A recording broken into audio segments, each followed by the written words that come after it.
إن الحمد لله نحمده ونستعينه ونستغفره ونعوذ بالله من شرور أنفسنا وسيئات أعمالنا من يهده الله فلا مضل له ومن يضلل فلا هادي له وأشهد أن لا إله إلا الله وحده لا شريك له وأشهد أن محمدا عبده ورسوله يا أيها الذين آمنوا اتقوا الله حق تقاته ولا تموتن إلا وأنتم مسلمون يا أيها الناس اتقوا ربكم الذي خلقكم من نفس واحدة وخلق منها زوجها وبث منهما رجالا كثيرا ونساء واتقوا الله الذي تساءلون به والأرحام إن الله كان عليكم رقيبا يا أيها الذين آمنوا اتقوا الله وقولوا قولا سديدا يصلح لكم أعمالكم ويغفر لكم ذنوبكم ومن يطع الله ورسوله فقد فاز فوزا عظيما.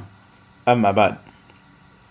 Donc nous sommes toujours dans notre série d'assises concernant l'étude du livre Sahih Bukhari et plus précisément le chapitre de la révélation. On avait entamé le premier hadith et on avait parlé des rapporteurs qui se trouvent dans la chaîne de transmission. Donc le hadith dit quoi?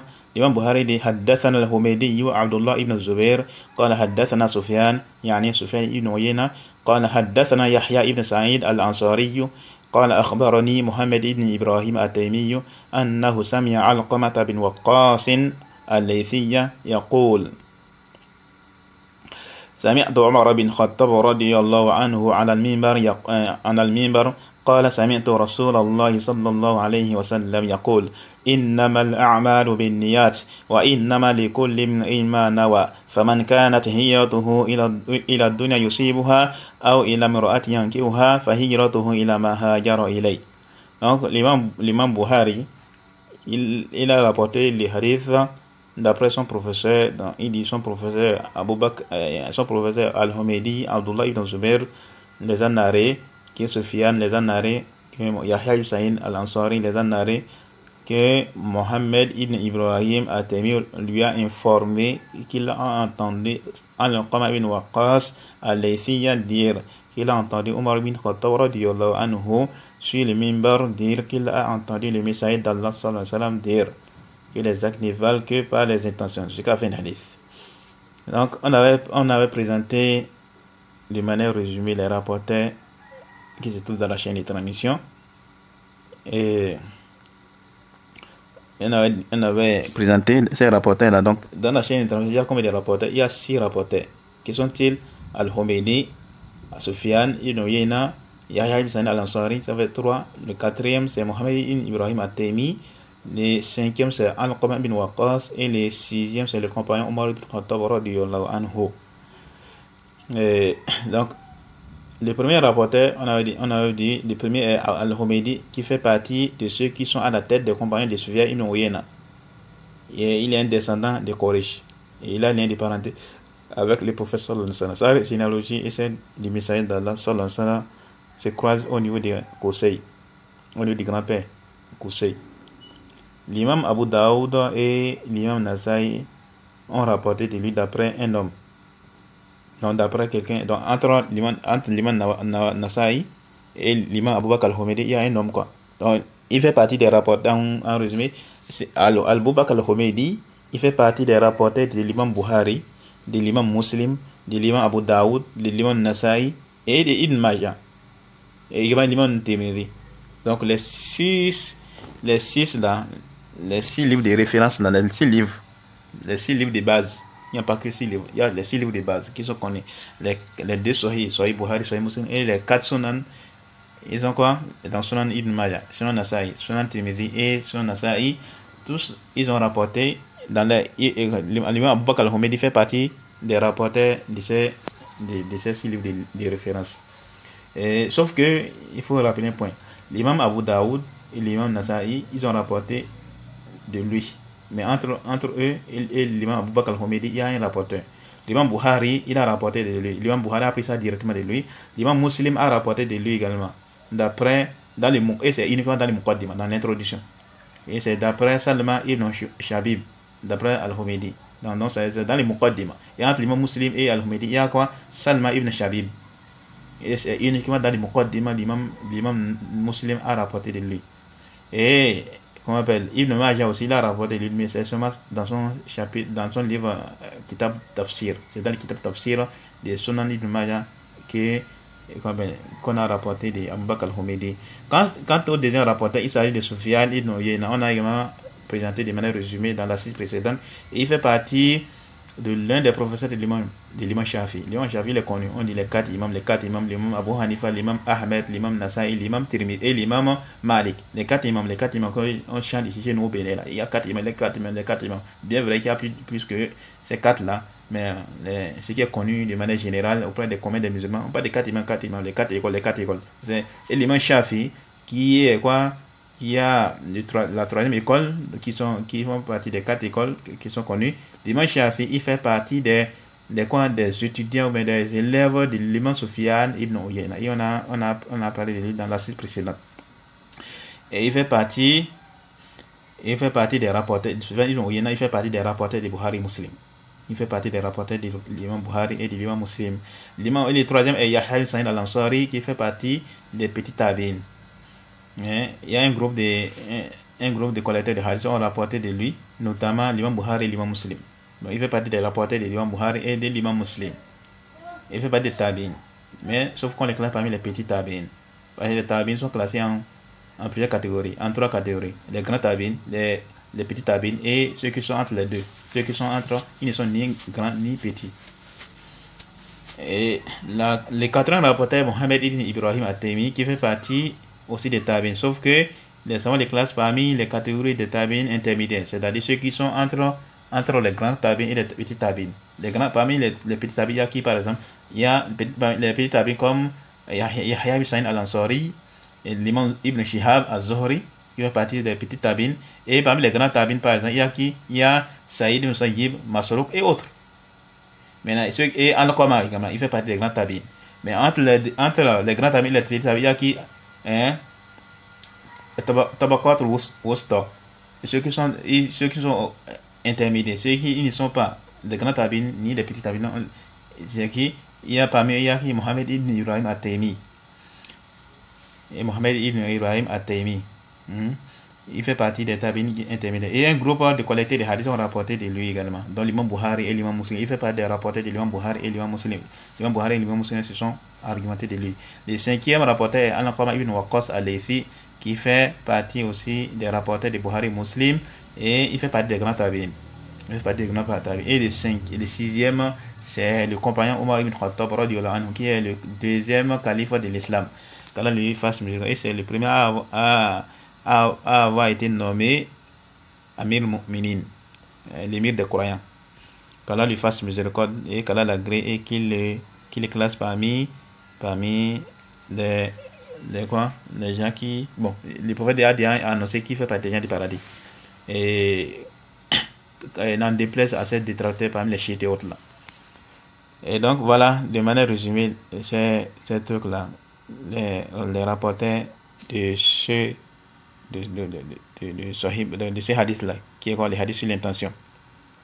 Donc on avait déjà présenté ça dans l'assise précédente. Maintenant, on va parler maintenant de quoi? Il y a un point qu'on veut évoquer maintenant, et c'est important.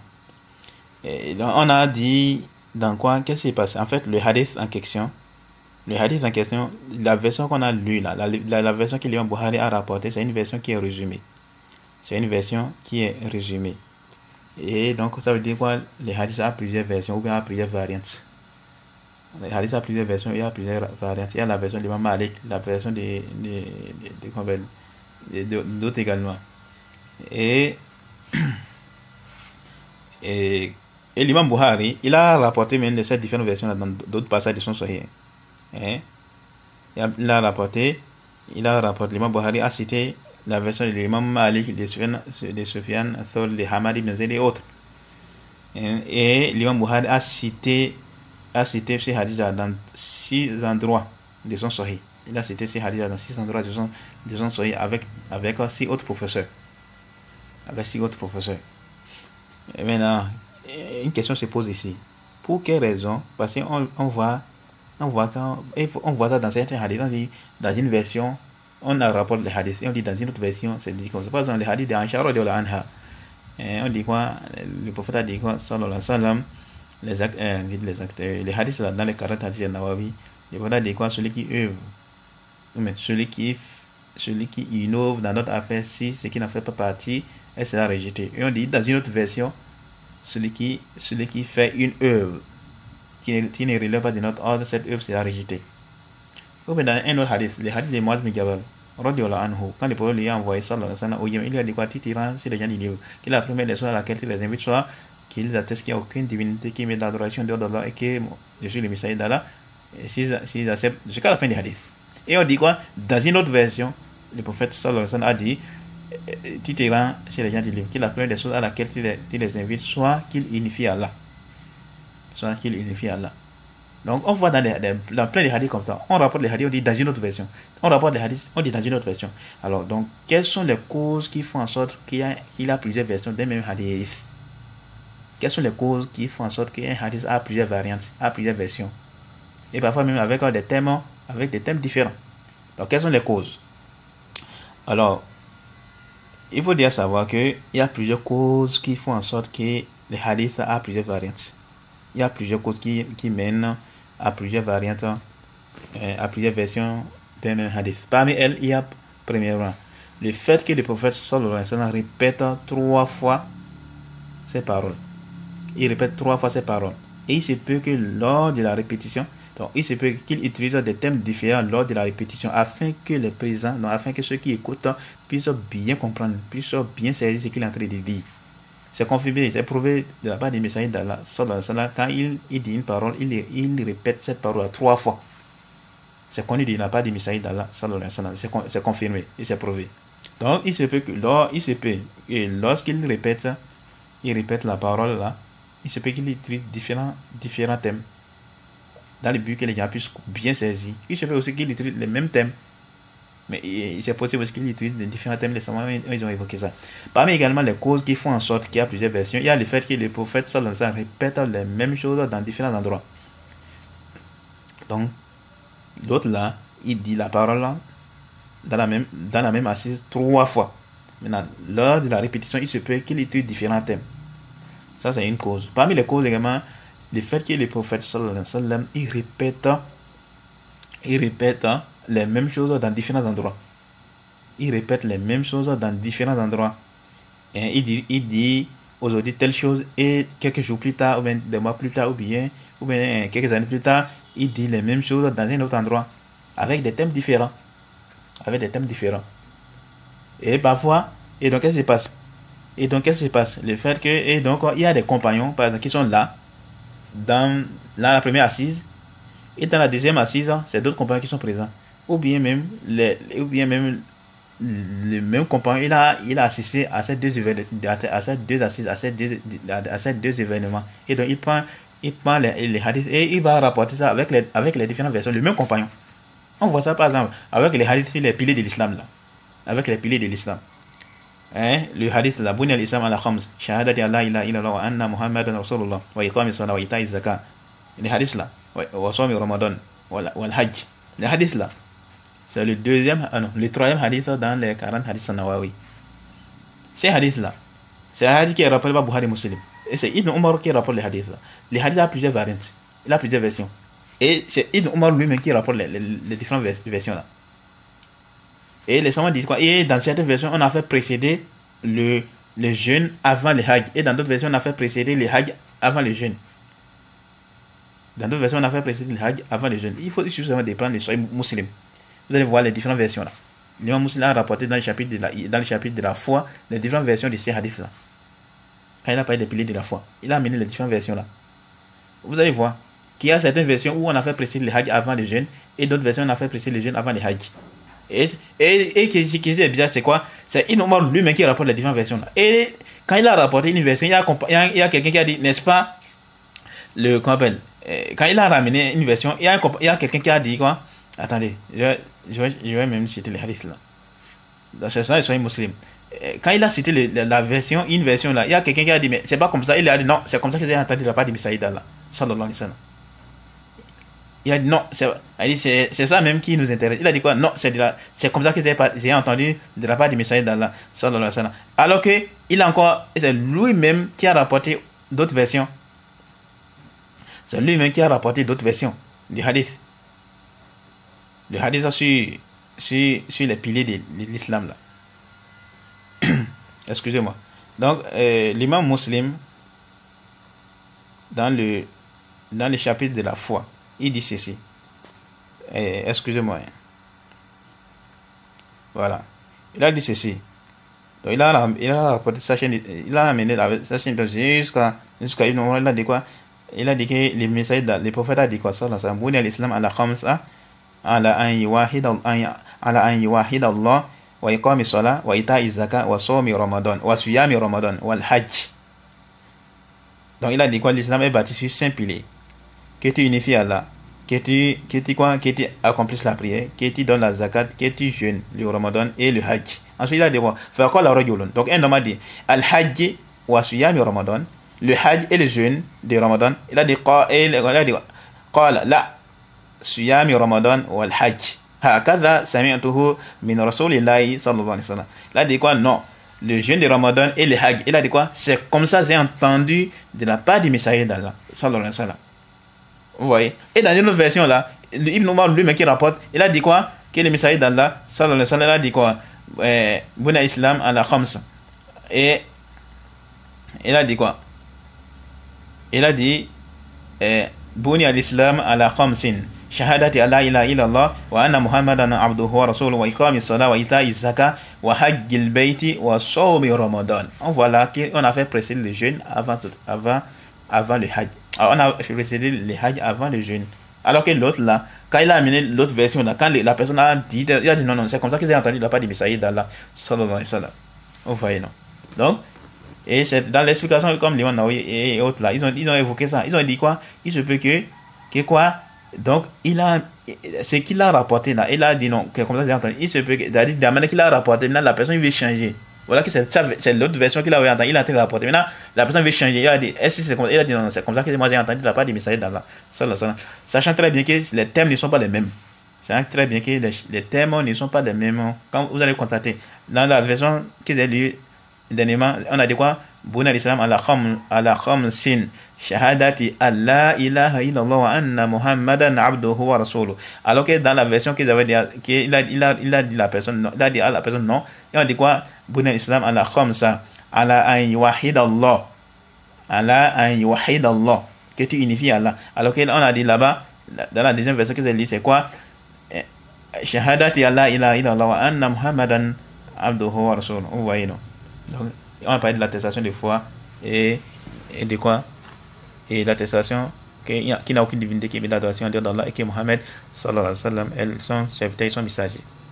Vous voyez, donc il y a ces causes-là en fait. Donc le fait que le compagnon il a attendu ces différentes paroles de la part du messager d'Allah sallallahu alayhi wa sallam. Parmi également les causes qui font en sorte que le hadith a plusieurs variantes, il y a le fait qu'il y a certains rapporteurs qui rapportent les récits avec le sens et d'autres qui rapportent avec les thèmes. Et ça, c'est important. Qu'est-ce qui fait en sorte qu'il y en a plusieurs variantes? Il y a ça. Le fait qu'il y a certains compagnons ou certains rapporteurs qui vont rapporter les hadiths avec le sens. Donc, c'est que les messages d'Allah a dit, les messages d'Allah dit telle chose. Sallallahu alayhi wa sallam. Et les compagnons, ils vont rapporter les hadiths. Mais ils vont rapporter avec le sens. Il n'a même pas les thèmes. Ils rapportent avec les sens. Ou même pas forcément les compagnons. Même ceux qui sont venus plus tard, ils vont rapporter, ils ont vu les hadiths, et ils ont pris les hadiths, mais ils rapportent les hadiths avec les sens et d'autres vont rapporter avec les thèmes. Et ça, c'est condamnation des hadiths. Sauf que les gens ont mis les conditions pour pouvoir faire ça, pour pouvoir rapporter les hadiths avec les sens. Il ne faut pas que ça soit dans les azkar, dans les invocations autres là. Ça ne doit pas être dans les invocations autres là. Ils ont mis des conditions par rapport à ça. C'est connu. Donc il y a ça en fait. Sans oublier qu'il y a également l'autre possibilité. Le fait que quoi? Le fait qu'il y a mais avant ça d'abord. Donc comme je disais, il y a certains rapporteurs qui vont rapporter avec les sens et d'autres qui vont rapporter avec les thèmes. C'est-à-dire quoi? C'est-à-dire plusieurs rapporteurs ont pris le même hadith chez les professeurs et lors de la transmission du récit par certains rapporteurs, qu'est-ce qu'ils font? Certains vont rapporter avec les sens. et d'autres vont rapporter avec les thèmes qui ont été prononcés lors de l'acquisition du hadith, lors de l'acquisition du récit. D'autres vont rapporter juste avec les sens, ce qui est voulu. Ouais, non. Et donc on verra qu'il y a différentes versions qui ont été rapportées du même récit. Et donc, il y a aussi l'autre chose là, sans oublier que le professeur peut narrer de manière résumée un récit, un hadith aujourd'hui, et dans une assise. Et dans une autre assise, il va quoi? Il va narrer tous les hadiths au complet. Il y a ça aussi. C'est-à-dire quoi? Le professeur peut, par exemple, qu'est-ce qu'il passe? Il se sent par exemple faible, il se sent fatigué. Mais donc il a été narrer les hadiths, donc il va amener seulement, il va narrer ça de manière résumée. Il va résumer ça. Il n'amène pas tous les hadiths. Maintenant, dans une autre assise, un autre jour maintenant, il va narrer tous les hadiths. Il va quoi? Il va amener les hadiths de manière complète. Donc il amène toutes les hadiths du début jusqu'à la fin. Mais dans la première assise là, il va seulement narrer les hadiths de manière résumée. Donc il va amener le résumé quoi. Il va faire le résumé. Il va juste rapporter une partie. Mais les restes des parties là, il n'a pas rapporté ça. Il va faire quoi? Parce qu'il se sent fatigué, ou bien il est fatigué, ou bien il ne se sent pas bien. Donc, et dans une autre assise, il répète les mêmes hadiths, mais cette fois-ci de manière complète. Et ça c'est quelque chose qui est présent. Ça, c'est quelque chose qui est présent. Par exemple, la version de Abu Bakr al-Khumaidi là, ça c'est une version qui est résumée. C'est une version qui est résumée. Mais les hadiths n'est pas complet. Quand vous allez constater que les hadiths n'est pas complet là. Hein? Il y a d'abord quoi? Faman kana hijratuhu ila Allah wa rasulihi fa hijratuhu ila Allah wa rasulihi. Cette partie là, c'est pas dans les hadiths de Abu Bakr al-Khumaidi.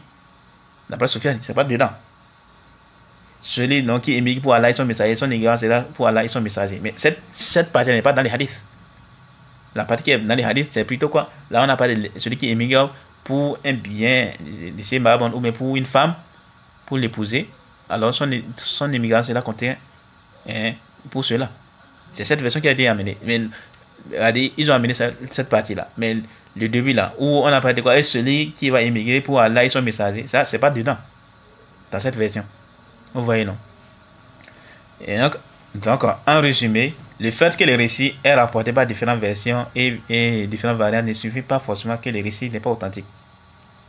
Ça ne suffit pas parce qu'il y a certains qui vont rendre faibles les récits sur cette base-là. Non, c'est pas. Comment on peut en avoir plusieurs variantes et autres là? Non, c'est pas authentique. Ils vont rejeter les hadiths sous prétexte parce qu'il y a plusieurs variantes, il y a plusieurs versions. Non, c'est pas comme ça. Même le Coran lui-même là, le Coran qui est le livre le plus authentique sur la surface terrestre, le livre le plus authentique sur cette terre-là. On voit qu'il y a des récits, mais avec des différentes versions.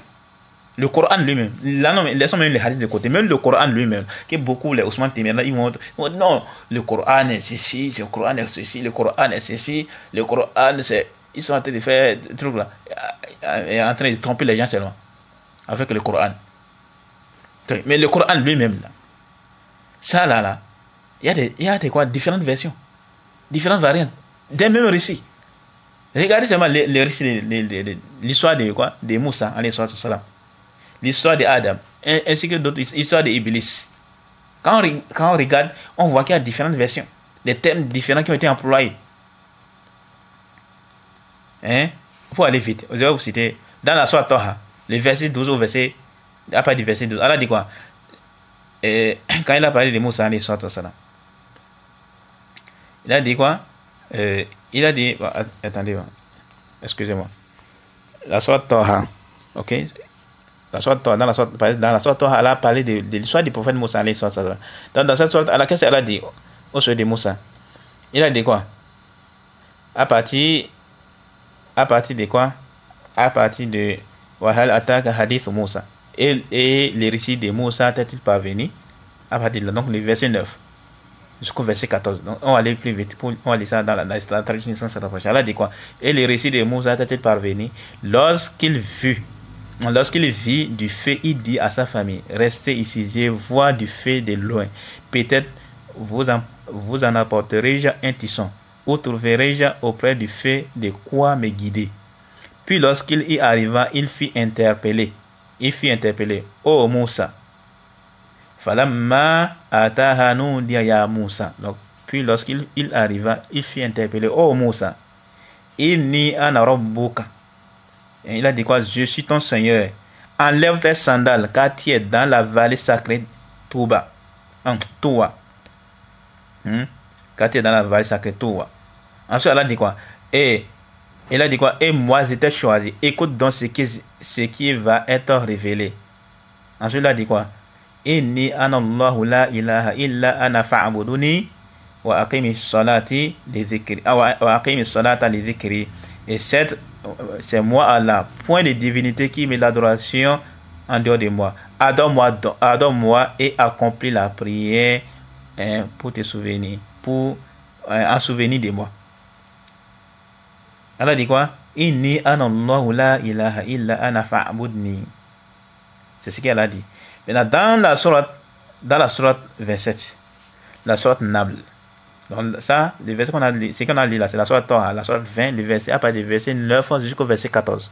Ensuite, maintenant, dans la sourate Naml, qu'est-ce qu'elle a dit? Idh qala Musa li ahlihi.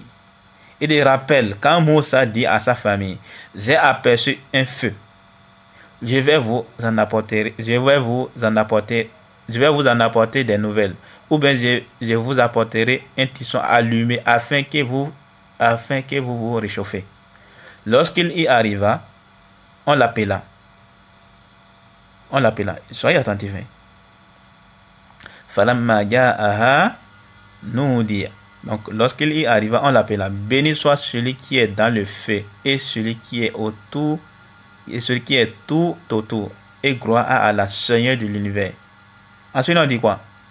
Ya Moussa, innahu anallahu al-azizul hakim. Oh Moussa, c'est moi, Allah le tout-puissant, le sage. Là, dans l'autre version, on a dit quoi? Allah dit quoi? Innani anallahu la ilaha illa ana fa'budni wa aqimi salata li dhikri. Et dans ce verset, Allah dit quoi? Ya Moussa, innahu anallahu al-azizul hakim. Les thèmes ne sont pas différents. Les thèmes sont différents. Les thèmes qui ont été employés. Qu'est-ce qu'Allah dit réellement? Est-ce qu'Allah dit réellement Innani anallahu la ilaha illa ana fa'budni wa aqimi salata li dhikri? Ou bien Allah dit quoi? Ya Moussa innahu anallahu al-azizul hakim. Il y a certains récits qui ont été évoqués par les sens. D'autres, c'est pas les thèmes. Et dans le Coran, on voit ça. Ça ne remet pas encore le fait que certains récits ont été ramenés par les sens, d'autres ont été évoqués par les thèmes. Ça ne remet pas encore l'authenticité. Même dans le Coran, on voit ça. Dans la sourate dans l'histoire de Iblis, l'autre là, ce qu'on a cité là, c'est le verset 7 à 9 de la sourate Naml. La sourate Naml, c'est la sourate du 27 du Coran. Donc maintenant dans la sourate Araf. Dans la sourate Araf, qu'est-ce qu'Allah dit? Allah nous dit ceci au sujet d'Iblis. Qala ma mana'aka alla tasjuda idh amaratuk.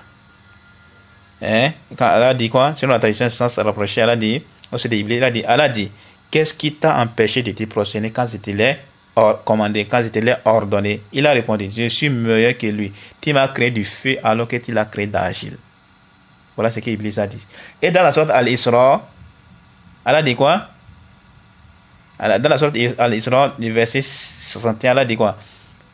Wa idh qulna lil malaikati isjudu li Adam fasajadu illa Iblis qala asjudu liman khalaqta tina. Il a dit quoi? Lorsque nous, sur notre tradition s'approcher, lorsque nous avons dit aux anges, prosternez-vous devant Adam, ils se prosternaient à l'exception d'Iblis, qui dit, me prosternerai-je devant quelqu'un qui était créé d'argile? Soyez attentifs. Dans la sourate Al-Isra, le verset 61. Ensuite, dans la sourate Hijr, Allah dit quoi? Allah dit, oh Iblis, pourquoi n'es-tu pas au nombre des prosternés? Il dit, je ne puis me prosterner devant un homme qui t'a créé d'argile crissante, extraite d'une boue malléable. Ça, c'est dans la sourate Hijr, la sourate 15, le verset 32 au verset 33. Ensuite, dans la sourate Al-Isra, le verset 62. Donc, sourate 17, le verset 62. Il dit, Allah dit quoi? Vois-tu ce que Allah dit au sujet d'Iblis? Il a dit quoi? vois-tu ce que tu as honoré au-dessus de moi? Si tu me donnais du dépit jusqu'au jour de la résurrection, j'éprouverai cette ma descendance et certains petits noms parmi eux. Et dans la sorte Hijr, Allah dit quoi? Il dit, oh mon Seigneur, parce que tu m'as enduit en erreur, eh bien, je les enjoliverai la vie sur terre et les égarer tous à l'exception parmi eux de tes serviteurs élus. Quand vous allez constater, vous allez voir que des thèmes qui ont été employés sont différents. Les thèmes, on prend dans la sorte Hijr là. Qu'est-ce qu'il a dit quoi? Il a dit, oh Iblis, pourquoi n'es-tu pas du nombre, pourquoi n'es-tu pas au nombre des prosternés? Il dit, je ne puis me prosterner devant un homme qui était créé d'agile cristante, extraite d'une boue maillable. Alors que dans l'autre là, dans la sorte Al-Isra, Allah dit quoi? Allah dit quoi? Oh, et lorsque nous avons dit aux gens, prosternez-vous devant Adam, il s'est prosterné à l'exception biblique qui dit, me prosternerai-je devant quelqu'un qui t'a créé d'agile? C'est ce qu'il a dit ça. C'est ce qu'Allah nous a dit ça dans la sorte Al-Isra. Et dans la sorte Hijr, il a dit quoi? Je ne puis me prosterner devant un homme qui était créé d'agile chrysanthe, extraite d'une boue maillable. Les thèmes sont différents. Il y a même d'ajout ici, dans la sorte Al-Hijr. Et également, quand Allah a parlé également dans la sorte Al-Isra, Allah a dit quoi? Il a dit, Iblis a dit quoi? Vois-tu ce que tu as honoré dessus de moi? Si tu me donnais du répit jusqu'au jour de la résurrection, j'éprouverai certes sa descendance, excepté un petit nombre parmi eux. Et dans la sorte Hijr, il a dit quoi? Oh monsieur, parce que tu m'as induit en erreur, eh bien, je les enjoliverai, enjoliverai la vie sur terre et les égarer tous, à l'exception parmi eux de tes serviteurs élus. Les thèmes sont également différents. Il suffit de prendre le Coran et regarder l'histoire qu'Allah nous a narré en ce qui concerne Iblis, en ce qui concerne Adam, en ce qui concerne Moussa et autres histoires. Vous allez constater que les thèmes qui ont été employés sont différents. Mais pourtant, aucune personne n'a rejeté le Coran pour ça. Alors qu'en était des hadiths? Pourquoi quand il s'agit des hadiths, maintenant, ce n'est plus le cas. De la manière qu'on se comporte avec le Coran, on ne se comporte plus avec les hadiths comme ça. Qu'Allah nous guide et qu'Allah nous préserve d'une telle déviation. Qu'Allah nous préserve d'une telle déviation. Et maintenant, lorsque plusieurs personnes rapportent le même récit avec les différentes versions qui semblent se contredire, ce n'est pas une raison pour rejeter le hadith. Parce qu'on voit ça avec certaines personnes. Parce qu'il y a un semblant de contradiction, donc on va rejeter tous les hadiths. Non. Non. On fait quoi? On part à la recherche de la version authentique. C'est là, on fait quoi? On fait face au hadith qu'on appelle les hadiths marginal. Et ça, et là, on rentre dans les ilm al-ilal. Là, on rentre dans les ilm al-ilal. La science des ilal. Pour décortiquer les versions authentiques ou des versions qui ne sont pas authentiques. Et pour cela, tu as besoin de maîtriser la science des hadiths. Malheureusement, beaucoup qui ne comprennent pas parler des hadiths là. Tu vas voir, ils ne maîtrisent même pas la terminologie des hadiths. C'est eux qui vivent dans la terminale. Parler maintenant des hadiths qui sont dans Bukhari Muslim. Comme quelqu'un a dit là, qu'il y a certains hadiths là, on doit les mettre dans les poubelles. Qu'il y a certains hadiths, on doit les mettre dans les poubelles. Les hadiths dans les Bukhari Muslim. C'est triste quoi. Donc, à d'autres termes, tu dois étudier la science du hadith. On doit étudier ça. Et la science des hadiths pour bien maîtriser ces sujets. L'ignorance de ces sciences a amené les gens à rejeter plein de hadiths.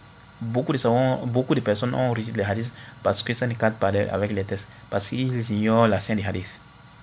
Sous prétexte que quoi? Ça ne cadre pas avec les raisons.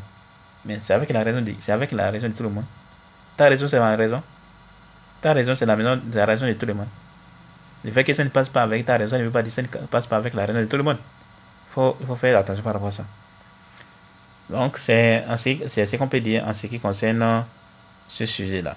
Maintenant, il y a certains, comme je dis, il y a certaines personnes qui vont faire quoi? Qui rejettent les hadiths, certains hadiths du fait qui sont rapportés avec différentes versions, qui semblent se contredire. Et on a dit quoi? Ça, c'est pas une raison. Ça, là, c'est pas une raison. Et ensuite, il faut savoir qu'il est impossible qu'il y ait des contradictions dans les hadiths authentiques. Quand les hadiths sont authentiques, c'est impossible qu'il y ait des contradictions. C'est impossible. C'est impossible. Qu'un hadith authentique contredit le Coran, ou bien que des hadiths authentiques se contredisent, ça c'est impossible. Quand tu vois un semblant de contradiction, soit tu n'as pas compris, ou soit les hadiths. Il y a un hadith qui n'est pas authentique. Mais lorsque les savants des hadiths, ils te disent que le hadith est authentique, ou bien les hadiths étaient rappelés Bukhari, Muslim, et tu parles de contradictions, sache que le problème à ton niveau, c'est pas au niveau des hadiths. Ça, c'est important, ce qu'ils sont en train de dire là. C'est très important. Et maintenant, soyez attentifs. Quand on parle des hadiths authentiques, la base, c'est qu'ils ne se contredisent pas. Et ils ne peuvent pas se contredire. Du fait que le prophète sallallahu alayhi wa sallam ne se contredit pas, et c'est une révélation qui lui est inspirée. Allah dit quoi au sujet du prophète sallallahu alayhi wa sallam? Il ne prononce rien sous l'effet de la passion, ce n'est rien d'autre qu'une révélation qui lui est inspirée. Et donc, si c'est une révélation qui lui est inspirée, comment il peut se contredire? Ça, c'est impossible. Ça, c'est impossible. Donc, le prophète ne peut jamais se contredire. Et une autre chose, quand on dit le prophète a dit authentique, ça veut dire que le prophète a dit ça. Mais lorsqu'on dit que c'est pas authentique, ça veut dire que le prophète n'a pas dit ça. Donc, il faut faire la part des choses, en fait. Mais maintenant, est-ce que lorsqu'on dit que c'est authentique, les savants des hadiths, ils ont étudié le hadith, ils ont étudié la situation du hadith, et ils se sont rendus compte que le hadith est authentique. Est-ce qu'il doit avoir contradiction? Jamais. Il ne peut jamais avoir contradiction. Il n'y a pas de contradiction dans la révélation. Si tu vois qu'il y a un semblant de contradiction, soit le test n'est pas authentique, soit le problème est à ton niveau. Lorsqu'on applique les règles des savants du hadith et non celles des gens de l'innovation, celle qui a été innovée par certaines personnes déviantes, comme les Adnan Ibrahim, les Ayman Tier, les Ousmane Timera et autres là, par les règles qu'ils ont innové dans les hadiths, quand on revient aux règles des savants du hadith, et on applique ça, et qu'on se rend compte que les hadiths sont authentiques, alors il est impossible qu'il y ait une contradiction. Ça, c'est impossible. Il ne peut jamais avoir contradiction. Quand on applique les règles des savants du hadith, et on se rend compte que les hadiths sont authentiques. Ou bien on regarde dans les Sahih Bukhari, on voit que les hadiths figurent là. Ou bien on regarde dans les Sahih Muslim, on voit que les hadiths figurent là. Ou bien les hadiths qui ont été rapportés par autres personnes en dehors du Bukhari Muslim, et que ça remplit les conditions de Bukhari Muslim. Et on se rend compte que c'est authentique. Voilà, c'est impossible qu'il y ait une contradiction. L'imam Ibn Qayyim al-Jawzi a dit ceci dans les Zad Ma'ad, au volume 4 à la page 137. Il dit ceci: si une contradiction apparaît entre deux hadiths, soit l'un des deux hadiths n'est pas authentique, n'est pas la parole du prophète sallallahu alayhi wa sallam, et l'un des transmetteurs a fait une erreur, bien qu'il soit digne de confiance et sûr, car même l'homme de confiance peut commettre une erreur. Soit un des deux hadiths abroge l'autre, si cela compte parmi les choses qui acceptent l'abrogation, soit la contradiction ne figure que dans la compréhension de celui qui l'entend et non dans la parole du prophète sallallahu alayhi wa sallam. Il est nécessaire que ce soit une des trois choses: que deux hadiths authentiques se contredisent clairement de tout point de vue, et qu'aucun n'abroge l'autre. Cela n'existe pas. À Allah ne plaise qu'on trouve cela dans les paroles du véridique et digne de confiance, de la bouche duquel n'émane que la vérité. L'erreur ne provient que du manque de connaissance de ce qu'on rapporte, de la distinction entre ce qui est authentique et ce qui ne l'est pas, du manque de compréhension de ce qu'il signifie et de l'interprétation de ces paroles d'une manière qui n'a pas visé, voire des deux. C'est de là que sont les divergences et corruptions. Et c'est Allah qui accorde le succès. Fin de citation. Et ce que Ibn Qayyim a dit ici, là, c'est important. C'est très important. Le manque de compréhension a fait de quoi le problème, le problème qui se trouve chez la personne. Et donc, on applique ces mêmes principes. Parce que c'est pas seulement deux hadiths. Il y a certains aussi qui vont faire quoi? Ils vont opposer les hadiths pour faire avec le Coran. Il y en a comme ça. Les Ousmane Timera qui vont rejeter plein de hadiths passés. Pour eux, ça contredit le Coran. C'est triste quoi. On applique ces mêmes principes pour ce qui est d'un supposé de contradiction avec le Coran. Cela n'existe pas. Car la base est que le prophète sallallahu alayhi wa sallam ne contredit pas la parole de son Seigneur. Et pour cause, les savants de l'islam, les savants des hadiths, qui sont anciens et contemporains, ils ont témoigné de cette réalité. Ibn Qayyim, il dit ceci dans Sawa'iq al-Mursala à la page 507.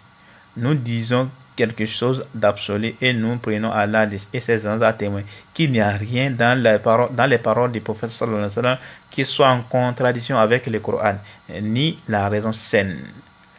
Et dans Turuq al-Hukmiyya fi siyasat Ash-Shar'iyya, à la page 101, il dit il n'y a pas une seule sunna authentique du prophète sallallahu alayhi wa sallam en contradiction avec les livres d'Allah, donc avec le Coran. Ça, c'est impossible. Ouais. Et l'imam Shafi'i, le fasse musical, il a dit dans Risala, à la page 546, il dit la sunna du messager d'Allah sallallahu alayhi wa sallam ne contredit en aucune façon le livre d'Allah.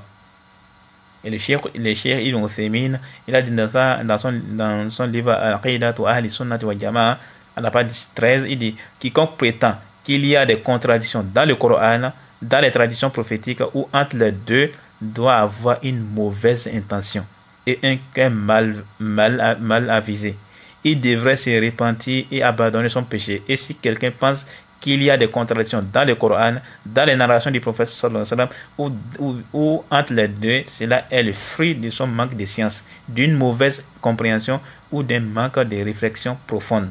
Il doit donc chercher la science et s'investir à méditer sur ses affaires jusqu'à ce que la vérité lui soit claire. Si après tous ses efforts, la vérité ne lui est pas clarifiée, il doit laisser l'affaire entière à celui qui la connaît et cesser de spéculer dessus. Il doit dire, comme le font ceux qui sont fermement enracinés dans la science, Amanna bihi kullu min indi rabbina. Selon notre chanson rapprochée, nous y croyons, tout vient de notre Seigneur. Ça, c'est la fin du verset 7 de la sourate Al-Imran. Il doit savoir qu'il n'y a point de contradiction et que rien ne diffère dans le Coran, la Sunna ou entre les deux. Fin de citation.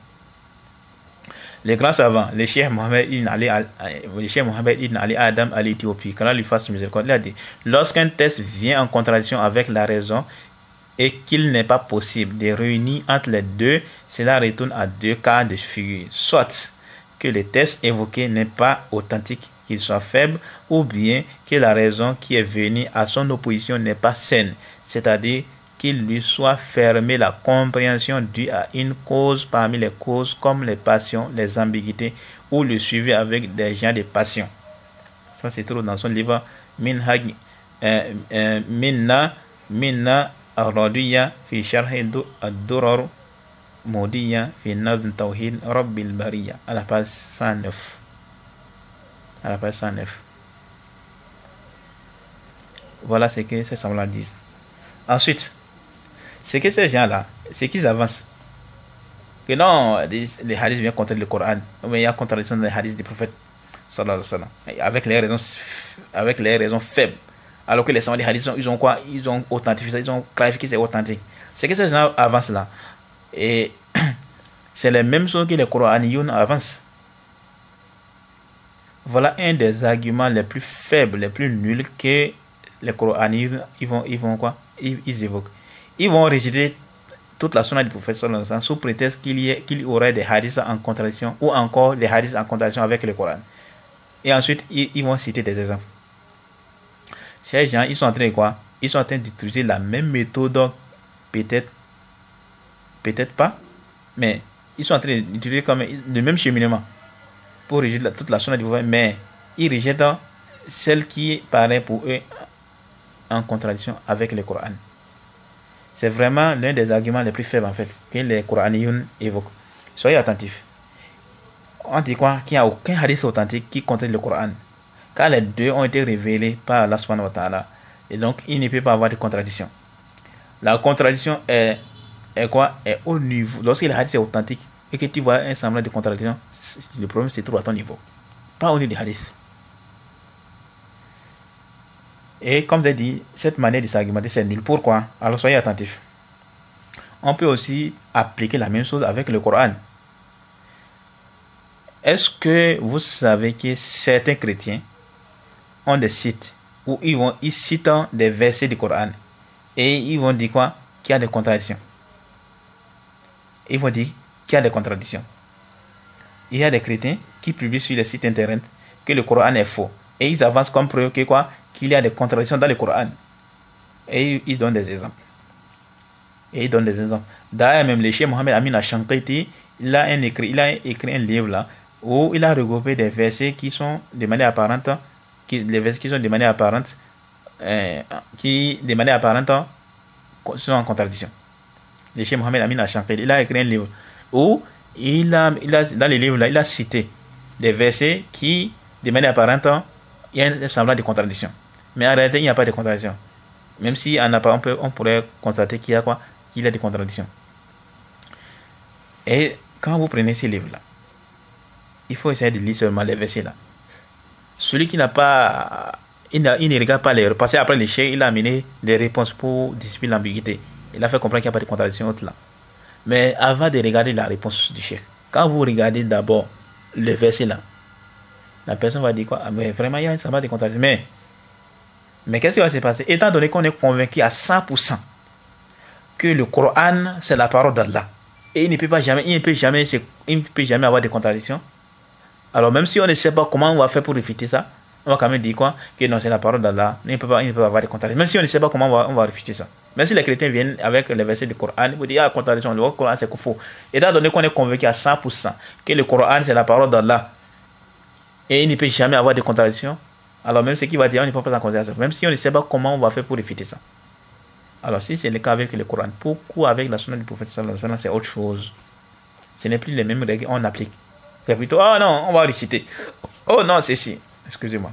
Oh non, ceci. Oh non, cela. Oh non, ceci. C'est quelle manière ça? Hein? C'est quelle manière de se comporter avec la sunna du prophète sallallahu alayhi wa sallam? Hein? C'est quel genre de comportement ça? Hein? Quand on revient vers les explications des savants, quand ils voient qu'il y a quoi? Qu'il y a un semblant de contradiction, qu'est-ce que tu fais? Tu viens vers les savants des hadiths. Les savants qui vont te clarifier ça. Pas, étant donné que ta raison n'arrive pas à s'aider, tu vois qu'il y a un problème avec ta raison. Et bien, la seule solution qu'il a trouvée, c'est pour dire, oh non, les hadiths sont importants. Oh non, le prophète n'a pas dit ça. Quand les personnes ont rejeté les hadiths là, de Aïcha, les mariages d'Aïcha avec le prophète, à l'âge de 6 ans, beaucoup ont rejeté ça. Et beaucoup essaient de rejeter ça.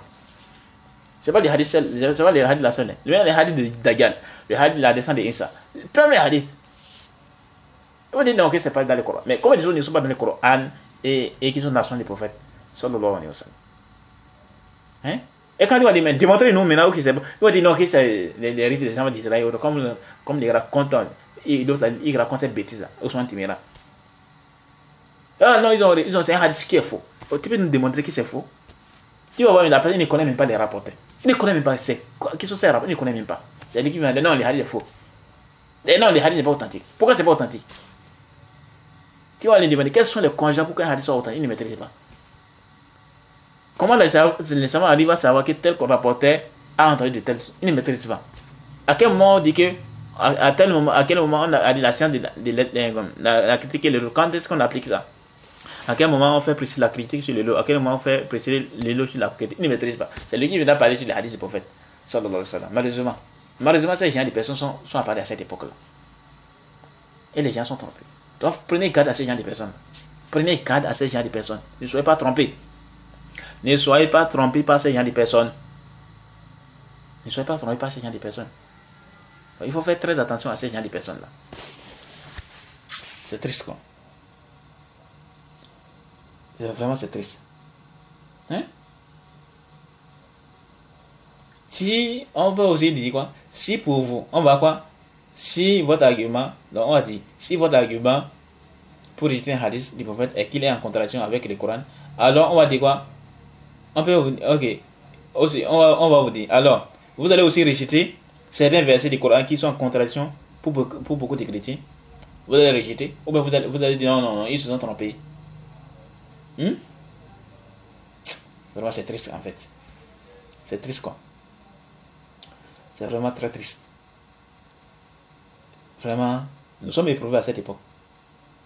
Nous sommes très très éprouvés à cette époque. Avec les gens des passions. Les gens des passions qui font de leurs passions la vérité. Et donc lorsqu'il est en contradiction avec les passions, alors c'est faux. Quand c'est en conformité avec les passions, c'est une vérité. C'est vraiment triste. Qu'Allah nous guide et qu'Allah nous préserve d'une telle déviation. Qu'Allah nous préserve d'une telle déviation. Ce que je peux conseiller, c'est quoi? C'est que quand vous voyez un problème avec un hadith, revenez vers les gens de science. Revenez vers les savants. Revenez dans les explications. Les Sahih Bukhari a plusieurs explications. Il y a l'explication d'Ibn Hajar, il y a l'explication d'Ibn Rajab, il y a l'explication de Qoslani, il y a l'explication de Ibn Battal, il y a l'explication de Al-Badr Al-Aini, Umdat al-Qari, et autres explications. L'explication de Ibn Uthaymin, l'explication d'Ibn Baz, l'explication de Mohammed Ali Adam en Éthiopie.